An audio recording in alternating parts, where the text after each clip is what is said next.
Hello, everyone, and welcome. We are going to get started in just a few minutes here. We're going to give folks a chance to log on and get settled.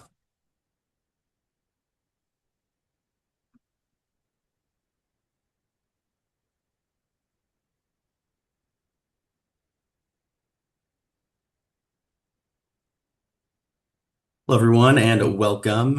As you are logging in, if you would take a chance and just introduce yourself in the chat, that would be helpful to us. And then we'll go ahead and get started in just a few seconds.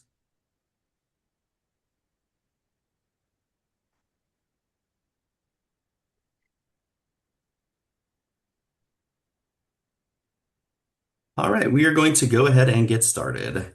My name is Joshua Long. I'm the Senior Educational Content Manager here at IYI. Thank you for joining us for today's webinar. We are so grateful to have a chance to connect as a community of Indiana youth workers who remain committed to meeting the needs of our youth and children.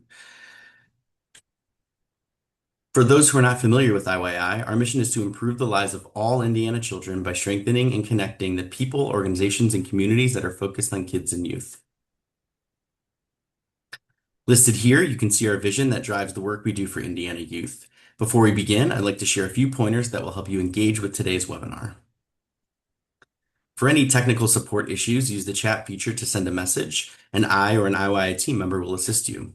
Use this feature to converse with the group as well. We also encourage you to ask questions, so please use the Q&A feature for any you may have, and we will get to as many as possible. Feel free to upvote great questions to the top. And so with that, I am going to turn it over to our speakers for today's webinar, Dr. David Pierce and Scott Spillman. David, Scott?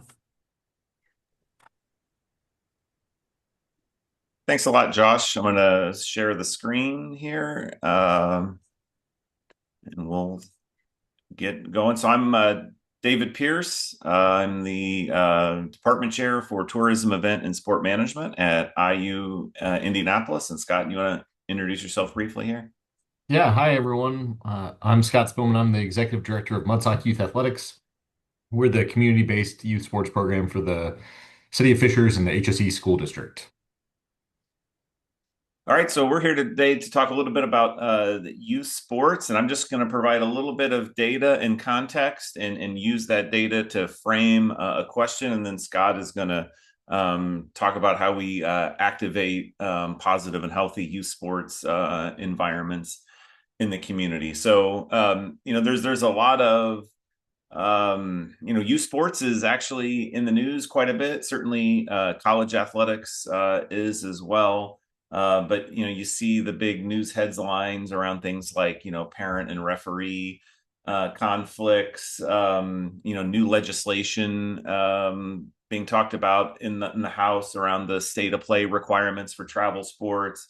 All kinds of things about travel ball and concussions and the transfers, name, image, likeness, athletes getting paid. There's all these kind of big headlines that are out there that all seem somewhat disconnected. But really, I think the thing that we're here to talk about today and is more important is how do we develop healthy sports experiences so young people can access all of the positive outcomes that come from sports. So I think that's really where the real work needs to be happening and not to be distracted by the headlines, so to speak. I'm going to try to get a slide. Here we go. So I'm just going to provide a little bit of context here with some of the project play data from the Aspen Institute. You kind of see the last 10 years of youth sport participation on team sports or those who take lessons. Obviously, there was a declining participation rate, really dipped and bottomed out in COVID, and now is back up to where it was at 2017 levels.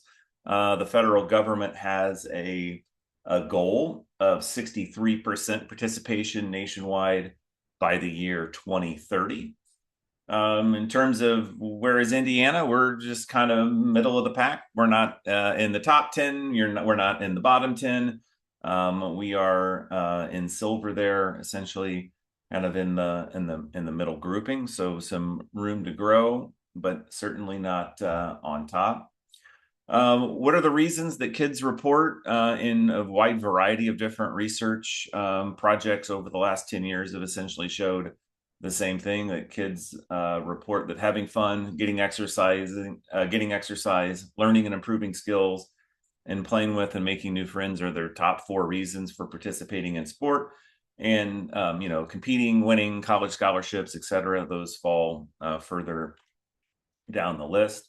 A whole body of research over the last 30 years has pretty clearly articulated what the positive outcomes are for those who have sustained participation in sport. We're not going to, dig into every study on a big lit review here, but there are physically active children have benefits across early childhood outcomes, adolescent, and then into adulthood. But there are challenges in terms of all ages of kids being able to access these opportunities. And that's going to be where we start to frame the problem a little bit and then get Scott involved in the presentation here. So I think the most significant contribution that the Aspen Institute has made is the graphics I have on the next 2 slides here. Kind of the American, wouldn't even say system, but just the way things have played out in America around youth sports over the last 50 years would be the model that we see here on the screen, which is broad-based recreational participation opportunities generally available to kids through about age 12. But then it's a model that aggressively kind of weeds people out as quick as possible as they progress through travel sports, high school sports, college sports, and then ultimately, very, very few participating in pro sports. So there's a lot of kids for a lot of reasons that don't get included beyond the recreational level of this triangle. And what they Aspen Institute promotes or proposes is a sport for all, play for life model, which is broad-based access for sustained participation in sport. Other countries do this quite well. And it looks like physical, an emphasis on physical literacy through age 12, and then a broad-based access to recreational opportunities for kids beyond just that age group. So we know that inherently in high school sports, there's only so many kids that can be on a team, only so many kids can fit on a bus, only the governing associations have specified roster sizes. So this is an inherent place where people go different directions, but we want there to be enough opportunities for athletes to be able to continue to play if they don't make that elite travel team or that high school team. So cuts have always happened in school-based teams starting in middle school, but the rise in travel sports is forcing athletes out of community-based sports participation opportunities at an earlier age than in past decades. All right, so what is this magic number at age 13? Obviously, kids become a teenager by definition, but these sport models for accessing sport change. So the research is pretty clear on this, that most kids quit playing at age 13. So the most recent Aspen Institute survey on this pegged it actually at 12.93 years old, which I think rounds up to 13. The Academy of Pediatrics reports that 70% of kids quit playing organized sports by age 13 as these participation opportunities dry up. So at that point, athletes face this up or out system with limited options. And so just becomes fewer opportunities for participation for all kinds of different, you can almost think of these as persona groups. So it's the late bloomer. It's the, someone wanting to play another sport just to cross train in the off season. What does a kid do that doesn't make a team one year and doesn't have access to an opportunity to get better to make the team the next year? Athletes that are rehabbing after an injury, people that just want to play for the love of the game, or even, people just trying to learn something for the first time. And so that really is a significantly underrepresented market in the marketplace. Most recent estimates, and this isn't exact, but only about 50% of middle schools or high schools offer any type of intramural sport or physical activity club for those types of people to get, for those types of athletes to get involved. So the supply of sport options provided by high schools is really not meeting the demand. And so when asked in the most recent 2024 Aspen Institute survey on this, the top things that kids were requesting to participate in would be things like strength training, biking, skateboarding, yoga, and climbing.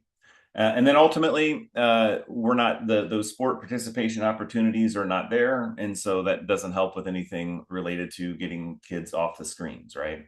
So physical activity drops and screen time increases. So just a couple of other things here to look at in terms of this 13 to 17-year-old age group. So we're kind of talking middle school to early high school. Participation is decreasing on team sports. You can see that was over the last, I think, 4 years. I cut the top of that off. That wasn't great, but those are over the last 4 years. Here's a graphic in a butterfly chart that I think is pretty striking. This is the number of children aged 13 to 17 who decreased or increased participation in 2019. So this data is a little old before COVID, but if you look at baseball there, baseball lost 2 million participants at the 13 to 17-year-old age group. And that is simply because essentially all of the community-based rec sport, just sign up and play options have disappeared in that space over the last 20 years. You can make similar arguments about sports like soccer and basketball as well. And then you see a lot of individual sports actually gaining on the bottom where there's increased participation. If we look at the similar type thing for 2024, so they did have some new data around this, the sports that have seen an increase in participation for this age group, there's only three: flag football, golf, and tennis, while everyone else has lost. And again, you see baseball losing up there at a negative 16%. And so we know there's still, even at that age group, if kids haven't quote unquote made the team, right, it's the same benefits for sports participation for the ones that did make the team, right? So we're, missing out on all of the things that are a benefit to participating in sports. And so I'll frame up the question for then Scott to talk about what this looks like in community. But to me, the driving question in communities should be, how might we create open access sports experiences for 13 to 17-year-olds that allow them to reap the benefit of sports participation? So Scott, talk to us about what that looks like in Fishers. Yeah, thanks, Dave. And I guess I should start off by saying that, community can be a very broad term and it can drill down. So in my mind, we're serving a bunch of different communities. Specifically, this question is aimed at that 13 to 17-year-old, and making an impact in that community can also then have ripple effects that can positively impact other communities. So for Mudsock Youth Athletics, for just a quick background, we focus on the rec sports from age 4 all the way through 18, but we see our participation numbers primarily through that age 6 to age 12, and our data is very much in line with what Dave just shared. What we started trying to do to address this was, we know that we have competitive high schools. They're on the larger side, where they're competing at the 4A, 3A, whatever that top level is in the IHSAA, but there's only so many spots. So over the past 5 years, we've really doubled down on trying to find those organized but fun and free play type activities. Lots of partnerships with the city of Fishers around going out and just doing sport with no pressure, no organized play, but more specifically where we feel like our forte is our intramural basketball program. So in conjunction with the school district, we have over 500 kids participate in intramural basketball, and the way that we create that is we rent the facilities on the kids' behalf. We organize, we communicate, we get the insurance, we help kind of recruit, make sure people meet the deadlines, but we let the students pick their teams. Now, anybody who is a student that may not have a group that they want to participate with, you can sign up as a free agent and you can be placed on a team by our office. But we find a lot of friend groups or past other teams form these teams. So picture on a Sunday night from basically 4 p.m. to 10 p.m. basketball courts full of kids playing basketball. They're not being coached by any adults whatsoever. It's just kids playing against each other. Now, some of them have taken it to the next level where their buddies who aren't on the teams dress up in suits and ties and act like they're the coaches on the sidelines. And we actually now have to have policies regarding those antics. But the purity of this sport is unparalleled. We know how much of a important thing coach can have an impact on lives, but I think in today's society we get so hung up on managing every moment of these students' lives that this opportunity of trying to do this like intramural basketball where they get to just be themselves is really cool. And I think that's where the next real great opportunity is for all youth serving organizations is how do we engage that group to think outside the box to get this age group together more often with less adult intervention.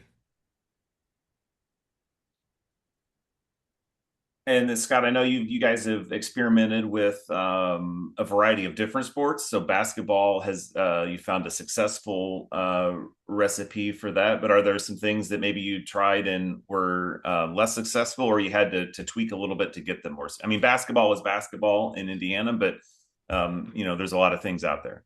Yeah, you're right. I think the in Indiana, the easy buttons basketball. Everybody seems to have access to a hoop one way or the other. We have tried flag football, especially with how everything in this country seems to be moving towards that movement. Unfortunately, we haven't been able to quite dial in on that, just because of the timing of the year. It seems like from a winter perspective, when people start going indoors, intramural basketball is a perfect way for them to get out of their house and get into the gyms and play. Flag football, it was too much competition amongst all other activities of school, going to the varsity athletics, and then participating as well. But we're still committed to it. It's something we still survey and get lots of positive feedback on. But we've also seen success at a smaller scale for intramural volleyball. So our volleyball league for us primarily focuses on girls, though we do have a boys division. But we keep hearing from our junior high participants that kind of have been aging out. Hey, it'd be great to still have access. The volleyball teams at HSC and Fishers carry 20 people, and then there's no other opportunities to play volleyball again. But we know that there's lots of people that have participated, so that's an area of growth. But even more so, we've just tried to focus on that free play again for that age group. Give them an opportunity where they have access to diamonds or green space with the equipment they need, and then have adults go out, make sure it's still safe, a safe environment, but not being coached, not telling them how they have to be able to play. If it's a pickup game or if it's like for soccer, I think of like World Cup where you pair off and try to score goals. It can be anything around that, just for these age groups to be more physically active. And what kind of process does your organization go through internally to, identify these trends, to think outside the box, to, I mean, I lived in Fishers for 13 years. My kids played in Mudsock when we lived there. I mean, like, the general perception of Mudsock is like they crushed like the youth soccer, right? Like it's where you sign up to go play youth soccer, but you've really over the last 10 years of your leadership really diversified. So just talk about that internal process that you guys have gone through to even just kind of change the public's perception of like what is a community grassroots youth sports organization. Yeah, you know, I think there's a multitude of ways that we can, solve. So, from our office's perspective, we internally try to vet new opportunities. Since I've been here, we've added three new sports. We added field hockey, became the first field hockey club in the state of Indiana, because we were hearing from our folks that were moving to Indiana for new jobs. They were coming from the East Coast who grew up playing field hockey. So that was one of those that an outside group came to us and we were able to provide the infrastructure.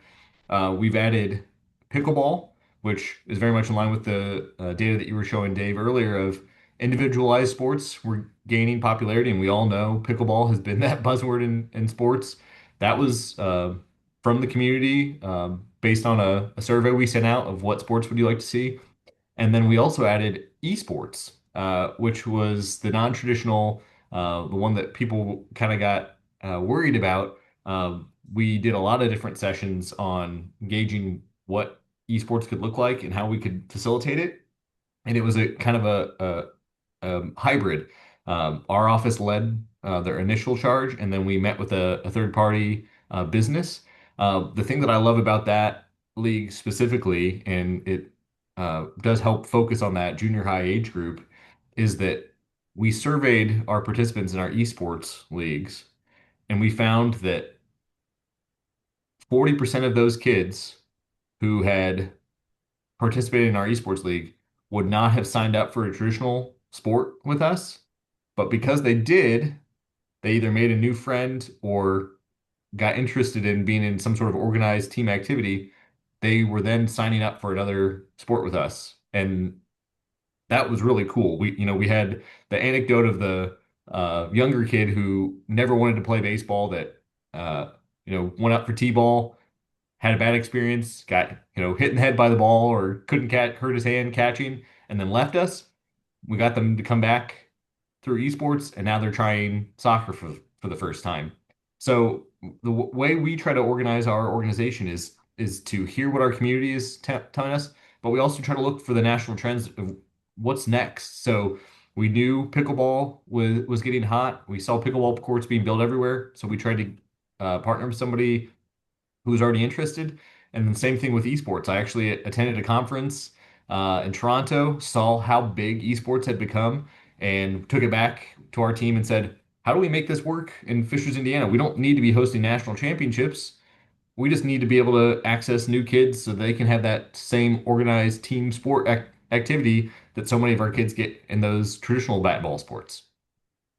I want to pipe in with a question that Melissa Polston asked in here, which I think is really, really on point for where we're at in the conversation. And that is, um, in addition to the kind of the process that you're talking about here, from, I hear, you're surveying people. You didn't mention, but I mean, it was in your strategic plan to do this. You're, scanning the environment, going to conferences, talking to other people. But how are you overcoming the stigma? I think that's a great word. The stigma that sports are only for the best student athletes with teenagers who are already finding who they are and building their confidence that playing sports for fun recreationally is still great.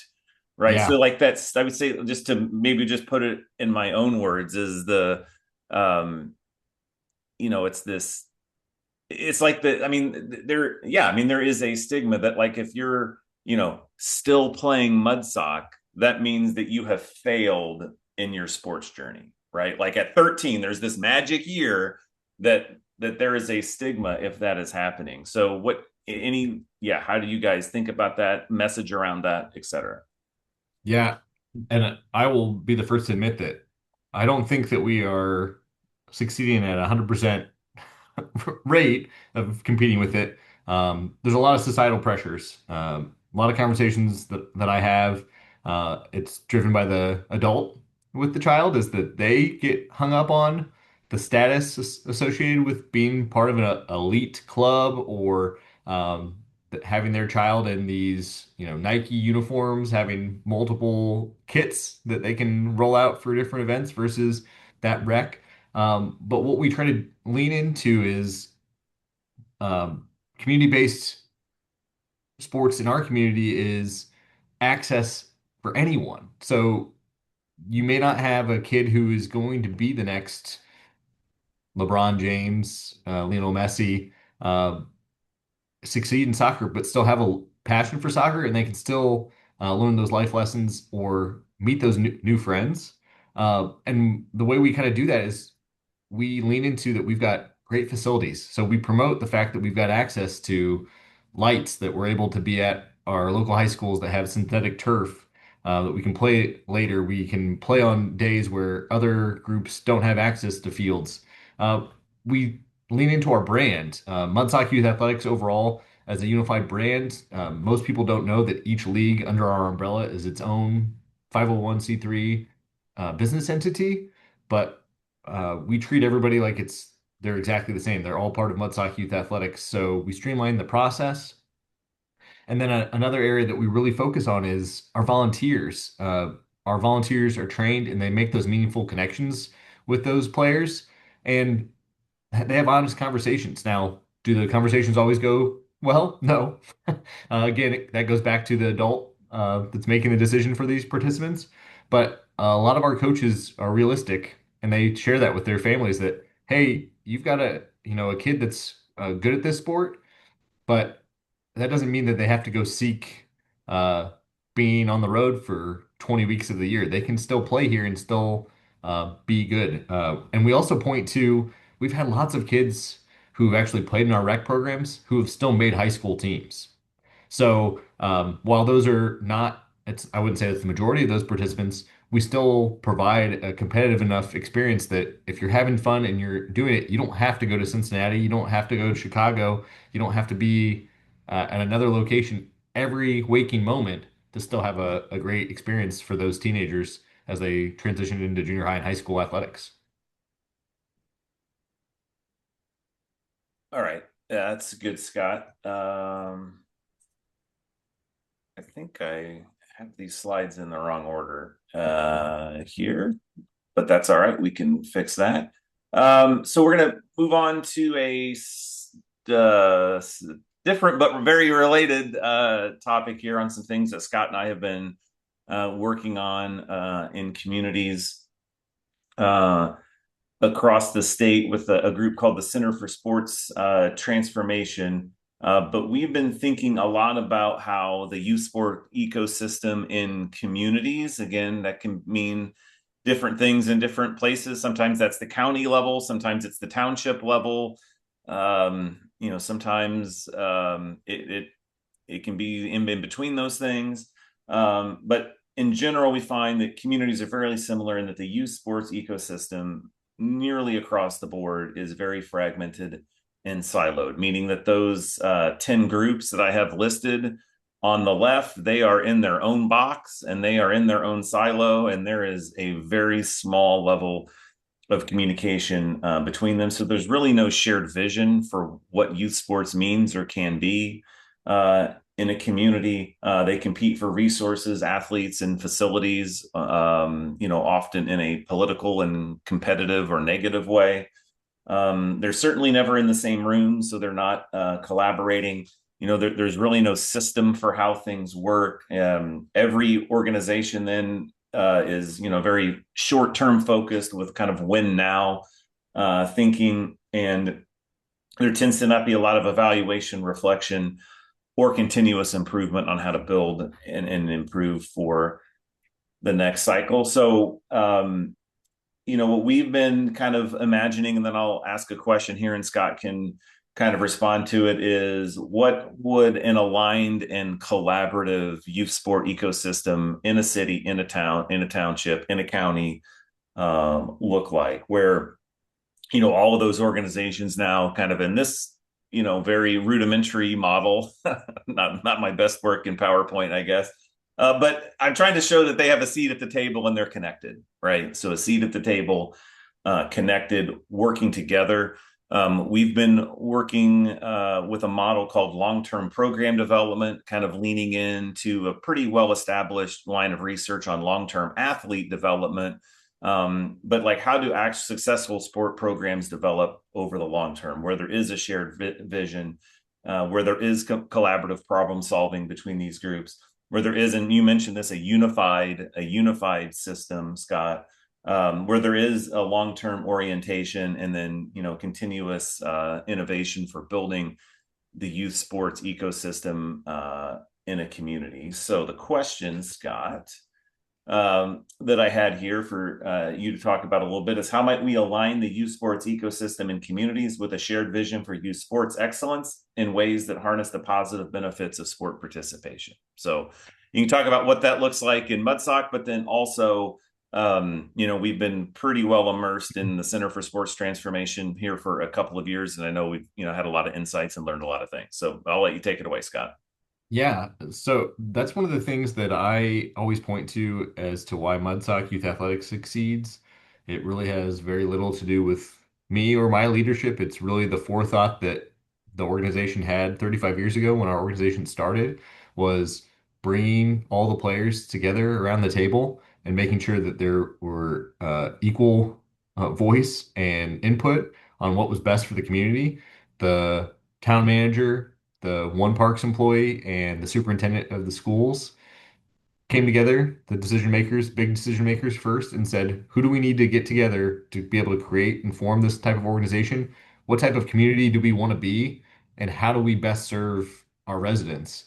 And, we always point to school districts, as one of those things that people are seeking out when they're moving, test scores or uh, student to teacher ratios, and those are definitely valid and things that people consider. But I think one that always gets left out is access to extracurricular activities, youth sports. So to Fisher's credit, that they had the forethought to say we need to really think about what our community is going to look like in the future and how do we best serve them. So they set it up so that our organization could have access to fields and facilities, and then they encouraged our organization to train our volunteers. The concept that you referenced from long-term program development is communities of practice. And that's what we really try to ingrain in all of our leagues, is that there's multiple levels of these communities of practice. We try to create as many communities of practice as possible at the coach level. So for coaches, the American sports model, but even more so in youth, feels like it's always so adversarial that, oh, that person across the way from me is that we have to fight with them. I have to beat them. I have to win. But that doesn't have to be the case. At practice, coming together, doing shared drills, pairing up participants of different like skill level has benefit for everybody long term. Taking that up a level, having all the coaches from different age groups come together in a community of practice to represent that league, making sure feedback's being heard. Hey, access to these fields would help us, or extending our practices by 30 minutes, or having access to X, Y, and Z uh, facility or equipment would help. Then you take it up another level to the full league level, having those voices to come together. And then what I love most about Mudsock Youth Athletics is that our board of directors is made up of all of our individual leagues, presidents, and community members. So we come together 10 times a year as a community of practice to share best practices. So as you mentioned, Dave, Mudsock Youth Soccer has had the reputation of being a really great rec soccer program. We have 1,600 plus kids that go through it each year. But what they do doesn't have to be exclusive to youth soccer. The way that they schedule, the way that they code their teams, the way they assemble teams, all those things can be applied to any sport of any size. And it's a great opportunity for that interaction. What comes out of those meetings is always a new learning or a way for continuous improvement or refinement. So I think, to go back to your larger overarching question, I think every community has the ability to have those different levels of communities of practice, and it really starts with, the folks that are on this webinar today, or the people that will be watching. What's their role in their community? Who are the key players in that community that need to be gathered? Because there's so many different angles how to get involved into this and how to make a meaningful impact. It just takes getting some of those decision makers or those well-meaning, caring individuals and organizations together around the table and discuss the community's shared values. The great thing about youth sports, it is one of those last few things where people can have different opinions on everything else in the world. They can still agree that they want their kids in their community to have the best youth sports experience possible. One of the with you've got 10,000 athletes, you've got hundreds of volunteers and coaches. but you last year, I believe, after our senior capstone class, had worked with you guys on some of this ideation. But I think can you talk about the 5 things that you have coaches do, really, no matter what sport or what level, that you really emphasize that's a standard mudsock kind of coaching philosophy or strategy? Yeah, this is a great example of having an organization that's been doing something for a really long time and coming up with a concept that's so basic but also so transformative. We developed with your assistance in the Center for Sports Transformation the Mudsock Way, which was a 5-step process for all of our coaches to approach each practice. First step is I'm ready, and it just encourages our coaches to just be ready for practice. You don't have to have every minute planned out, but showing up to the court or field and doing some, pre-planning goes a long way. And then the next step is called How You Doing? Just greeting all your kids, fist bumping, high five, just saying hello to the kid by name, just acknowledging that they're there, that you're present for them, and that you recognize that they're there for, that they've attended practice and they're ready to show up. Go for it is step 3. That's laying the land, setting up the environment that this is going to be an opportunity for you to learn new things, make mistakes. The Miss Frizzle, make mistakes, get messy. We're here. It's practice. Practice is not supposed to be perfection. So I'm gonna, as a coach, I'm gonna show you some new things. We're gonna try some new concepts. Not everybody's going to learn it immediately. We encourage our coaches to even try to demonstrate it because a lot of our coaches are coaching sports they didn't grow up playing. Show that, hey, I'm not even really great at this. Show it's a very low pressure environment to keep trying. Um, Step 4 is believe. So after you showed them that, hey, not everybody's going to succeed, there's still that belief in them that, hey, if you keep trying hard and you're listening, you're working with your teammates, this is an environment where I think you can succeed one day, and I believe in you regardless of what level you're coming to me with. And then finally is hook them. Leave them with something that wants them to come back. For our younger kids, we always suggest it's sharks and minnows, it's freeze tag, it's something, if nothing more, if you can end practice on a high note, that's going to bring kids back most of the time. But it also, for your older kids, it could be, okay, here's one thing that we need to still focus on. Here's one thing to think about as you leave practice. We're going to talk about this next time at the next practice. Give them the homework. We treat youth sports, we try to professionalize it as quickly as possible in today's society, but we actually don't ever lean into that these participants have the capability to, critically think about what's going on. So leave them with that parting thought and ask them to come back and how we can make practice better, or what's one thing you learned that can help inform the conversation on the car ride home, which Dave, you and I can do a whole webinar just on that in of Yeah. itself. But it The also science of the car ride home. that's Yes. right. That's right. But it also lets them think about it positively, as opposed to dwelling on the thing they couldn't do or they didn't like about practice. That they're leaving with, okay, well, what I like, oh, what can I do? How can I approach this? We've seen great success with it.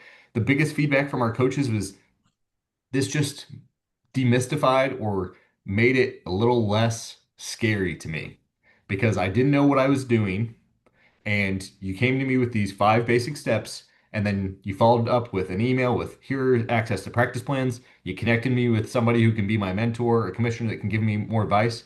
But even with all that information, I didn't know where to start. Those 5 things, the Mudsock Way, was that starting point, and it's made a world of difference. And so, this point about coaching is essential when we're talking about these participation opportunities after 13 years old, because the perception or the common experience that people have is that when you're, that the coaching isn't as good in, the rec program, right? And so while there are negatives at times to the travel ball ecosystem, theoretically, I've been part of plenty of travel teams that are not good with coaching either. There is an enhanced level of that, and so what you're talking about here at the rec level with coaches communicating with other coaches and just the kind of framework that you're providing people with to step in. ideally levels up that experience at the recreational level. I don't know if you have any other kind of thoughts there in that space. Yeah, I attend conferences. Sometimes they're very much youth sports specific. Sometimes they're more youth serving. And the conversations I have with the more youth serving, and I imagine there's some folks on this webinar that are viewing it right now, is they ask like, well, how can I assist my youth sports league? We're not a sports organization, but we see the value of kids being active from a physical well-being and a mental well-being. To your point, Dave, if the organization receives grant funds or they can set up a grant process to be able to pay for training for coaches, that goes a long way. There are a lot of national governing bodies in the United States that have different certifications. So, maybe you can't provide the access to the fields, but you can offer to the local rugby league, hey, we'll pay for anyone that signs up for their level one certification. The person still has to attend the training, but then they're not paying out of pocket. I know from a volunteer perspective, they already feel like they're providing a lot from time and energy. So not also making them have to pay for something that they're going to be doing, the volunteering goes a long way. But we also see a lot of retention rate.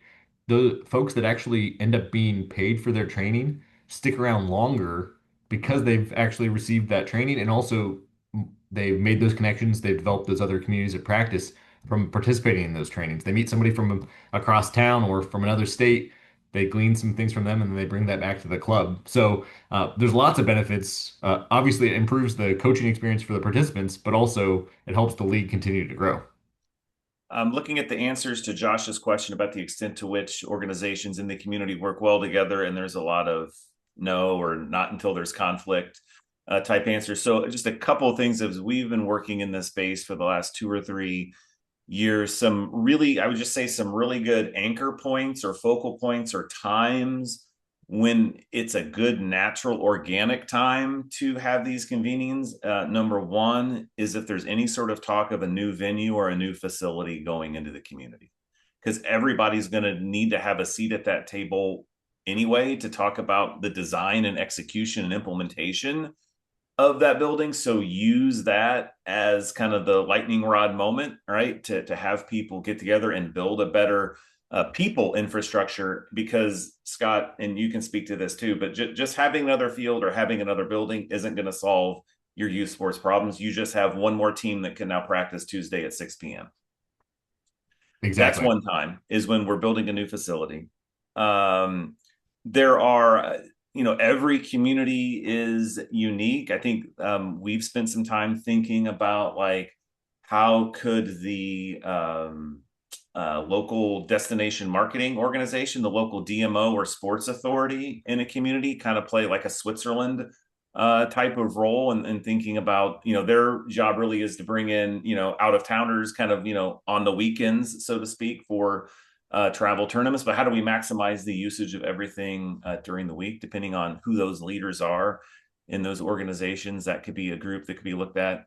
Parks and recreation departments are probably looked at as field space, but I think they could also provide some of this people in leadership. There's a lot of leadership expertise in parks and recreations departments that a community youth sports group might be under leveraging. And then just all of a sudden here in the last 18 months, we've seen multiple communities make announcements and make pretty big moves towards really hiring a paid employee, whether that's of the school or the city or whoever, to really lead and be the youth sports director in the community. So this is a new thing that's popped up, but like I just, the timing is right here, for how that can provide value in the community. Any other thoughts there, Scott, on that?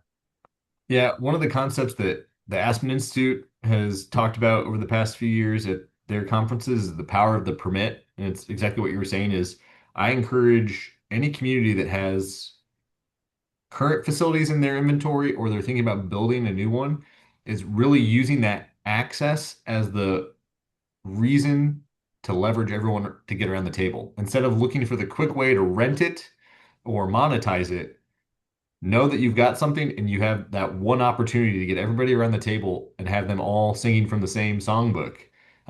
There's so many use cases out there, horror stories you can find online of a community builds a large,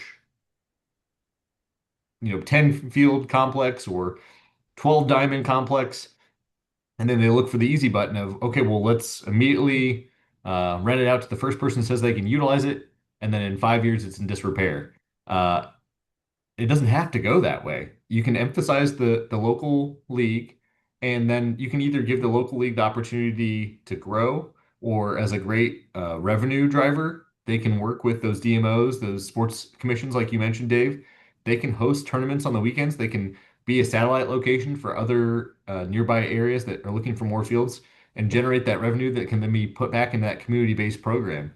I think a really cool way that you could help solve for some of the issues for the middle school and high school age programs, if funding is a problem, is if you're a local league that has a facility or you have a great rental agreement, could you sublet out or rent out your fields to some of these tourism-driven events at certain key dates to get more money than to be able to pay for that training or to be able to pay for coaches or whatever that hurdle is in that community to then continue to reinvest in that age group.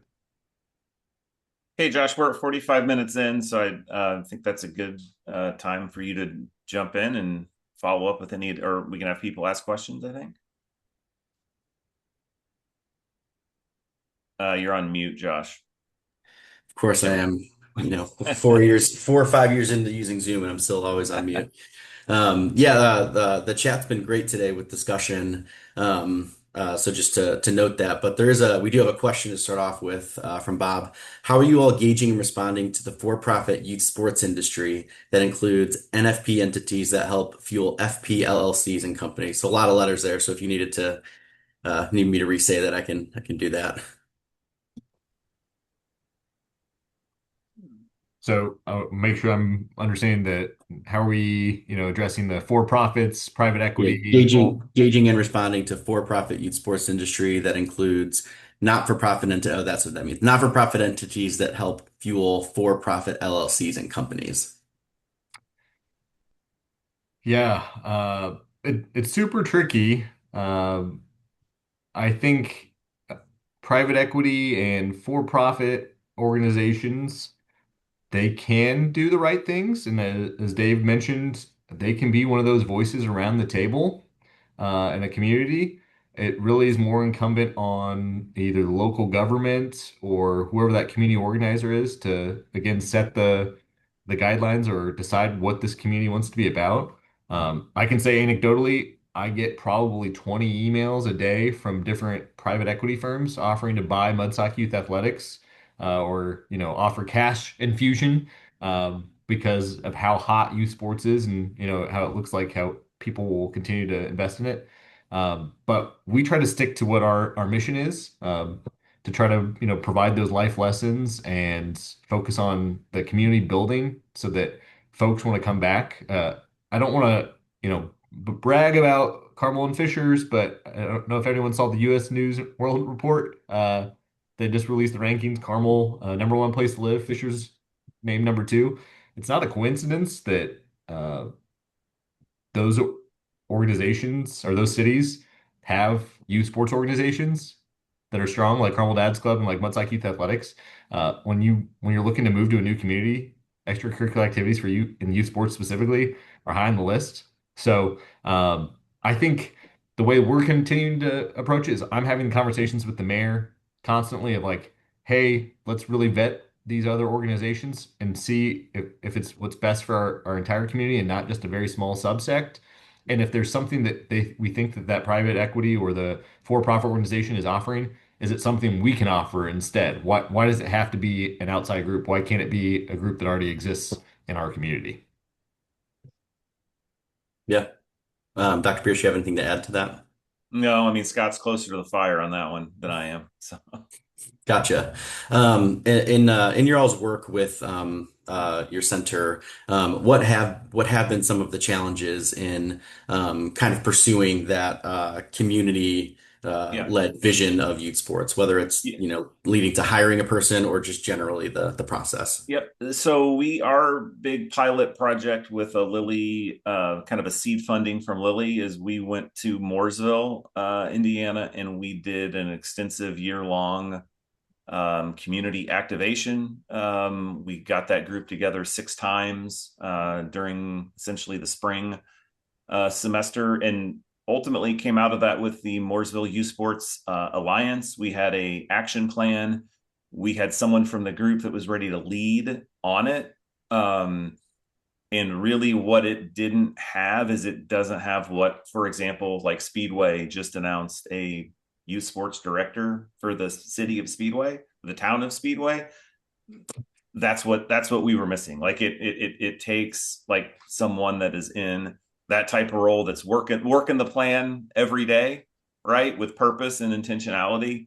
So I feel like we learned at time. I know exactly what I would do again if I went into a community. I would do pretty much what we did in Mooresville, but it would need to end with kind of this city or township wide or whatever person who is really responsible for leading. So I think that was the big insight we had out of that, and especially seeing what other communities are doing. So I mean, now that we're paying attention to this stuff, I mean, we can point to 5 communities for sure that are kind of going in this direction, and we hope that there's people have success stories and can emulate it. Yep. Can you just name some of those communities in case folks want to look them up?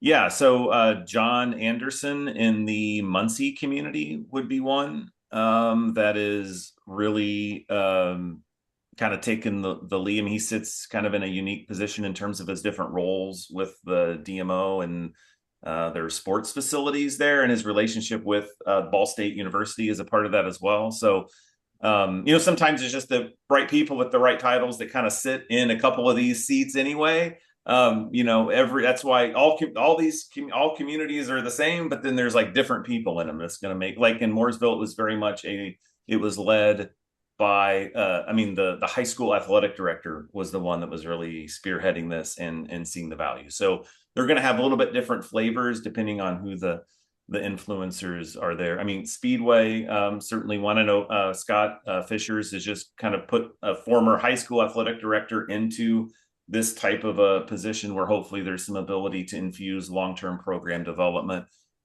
in some additional ways across the youth sports ecosystem. And there's a couple others I've heard. I don't want to mention because I don't know how far down the road they are, but I do feel like we learned a lot in working with Mooresville and are excited about potentially working with communities in the future if we can get some additional Lilly support there. Yep. Scott, you mentioned there's some I want to call them like resources to help train coaches. I know that Safe Sport is one of them. Do you have any examples of others? Yeah, Safe Sport's a great from a safety and risk management standpoint. Lots of national governing bodies require coaches to be trained in that regard, so that's always a great one to start with. From like a practice plans standpoint, I love Mojo. They're part of Team Snap One. They have partnered with local clubs in their area at the professional level, but have taken those plans and have augmented them based on the age group. So it's an app you can actually download and you can set the age group that you're going to be coaching, and then it will spit out, this is a 60-minute practice, or if you want to change that to 90 minutes, or this is, I only know I'm going to have 6 kids for my practice. That's an easy one. Another one that I love is How to Coach Kids. That's one that I share with folks that are usually elite athletes or people that kind of compete at a higher level. They say, like, I know baseball, but I actually never thought about coaching. I never wanted to really get into that. That is a great resource just to like really focus on. You're just a really important adult in these kids' lives, and they want you to make it fun and they want to be seen. I always go back to the 3 S's of kids and youth sports: want to be seen, safe, and soothed. So, How to Coach Kids focuses on that, just being a positive force in that kid's life for 6 weeks, 8 weeks, however long. And they do that in very digestible, like 30-minute or less videos. Josh, I'm going to put something on the screen here real quick. Yep, just Um, share right over the top of me. yep. So this is from a 2022 survey showing what coaches want to get in training. And so the top two are obvious, right? Coaching tactics and sports skill techniques. Okay. But if you look at the rest of these things, relationship building, performance anxiety, leadership development, team dynamics, I mean, some of the organizations represented on this webinar today have probably already, figured all of that out for working with youth, right? So like that's where, how we don't typically think of those two things working or types of organizations working together, but there's a whole lot that youth sports and coaches can learn from the organizations that are on this call. So that's just a seed for thought about, well, okay, this was all interesting stuff, but what there's a lot of like people in the youth sport ecosystem, whether you're just a parent or whatever, that just feel powerless. Like this thing is so big and so out of my control and so broken and so how can I do anything about it? Well, like literally right there, the organizations on this call already probably have stuff put together and know what they're talking about on these areas that youth sports coaches are saying they want to learn more about. Yeah.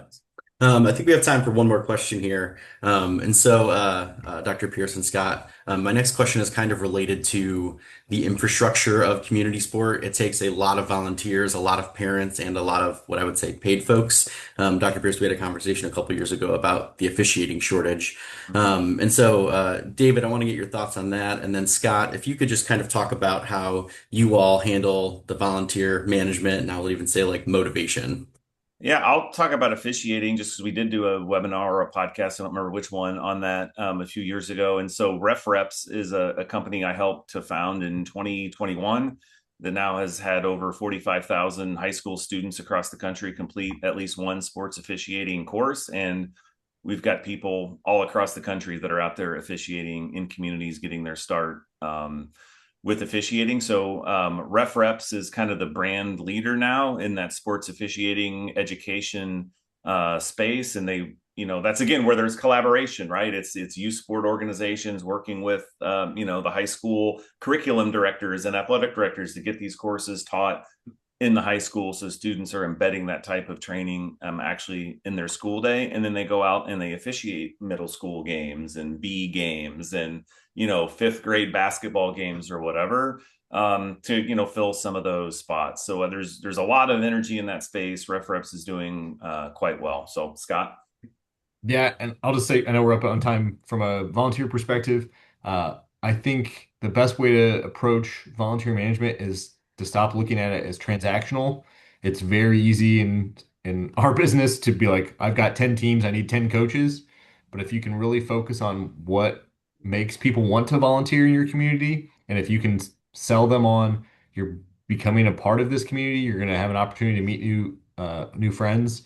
One of the angles that we focused on with moms is that 70% of girls, I actually no, 73%, Dave, correct me on this. This was one of the things we studied. When they see their mom or adult woman in their life are more likely to continue playing sports longer. And then those women that play through 18 are like 90% more likely to be C-suite leaders when they are in business. So there's a great opportunity there. And then the last thing I will part with on volunteer management is that track how often people volunteer and thank them. Lots it seems simple, but It at the end it of the doesn't day, happen though. It doesn't yeah, because there's no, and that goes back to the continuous improvement and the reflection and the. It's like everybody's just so trying to get to that last game, and then we all deal with the same problems again next year with no reflection and no thank yous. That's a really good point, Scott. yep. We send a thank you and a survey at the end of every season so we can get the feedback from the volunteer and make sure they hear from us that we appreciate all the time they put into it. Yeah, yeah, that's great. And it's a good transition to first by thanking both of you for being on the webinar today. Thank you to those that are in attendance. This was a great conversation from our speakers as well as our audience. And so thank you all for being here. This webinar was recorded, and so we will send out an email to all of our attendees. It'll include a survey. If you fill out that survey, that is how we get you your certificate of attendance. And then please send this recording to your friends and colleagues who may benefit from it, who may benefit from kind of rethinking healthy youth sport in communities. And so with that, just a couple of announcements as we finish up. The first you can see on screen, every year we award the D. Susan Wisely Youth Worker of the Year Award. It is a really cool award that we give at our Kids Count conference. Maybe there is a volunteer within community youth sports that is deserving of this. So please consider nominating. The next thing is that we have some webinars coming up. We have a webinar tomorrow, AI in Action, Practical Tools for Career Exploration in STEM. And then in June, we have two, Driving Impact Through Government, Strategy for Sustainable Success, and Supporting Employees Across Life Stages. And then finally, the best way to keep in touch with us is through our weekly update. It comes out every Friday. It's a quick read, provides the latest updates on youth issues in Indiana, professional education trainings, and organizational capacity opportunities. And so, with that, I just want to thank you again for being with us here today. We appreciate your impact, voice, and choice to learn and partner with IYI. Again, you'll receive an email this afternoon. It'll include a copy of the presentation and a link to the evaluation. Please take a few minutes to let us know what you thought about the presentation. And upon completion, you will be redirected to your certificate of completion. If you don't receive the eval, feel free to send us an email, but first check your junk as it is sometimes directed there. So with that, we are going to conclude our presentation. So thank you again for showing up today and every day for Indiana youth. Bye, everyone. Thank you.